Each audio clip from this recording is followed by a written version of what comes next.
This is Hayden Roberts with Racers Education Program and Young Powersports, and today we're going to go over the 5 points for safe track etiquette. First things first, whenever come out to a track, always get a couple warm-up laps in. The track's always changing, and with the weather always changing as well, there's going to be dirt consistency is going to be off. So make sure you're getting a couple warm-up laps in, checking out the lip faces, making sure there's no kickers on them before you start hitting it hard for the day.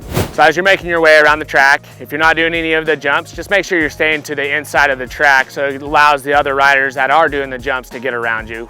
As you're making your way around the track, if you do have faster riders coming around you, make sure you just hold your line. Keep your eyes straight, worry about what you're doing. The rider behind you that is possibly faster can see and predict more what's going on than you can. Wrecking's just a part of riding, and you gotta make sure if you're doing a jump and you come down and you wreck after the jump, you gotta get yourself up and off the track as quick as possible so you don't become a hazard to other riders behind you. One of the biggest parts about going to the track is making sure you know where the designated entrance and exit is. Here at Ogden Cycle Association, your entrance to the track is going to be here at the starting gate, and it will lead you right into the track. So your designated exit should be usually after a finish line or anywhere that has a big opening exit for you.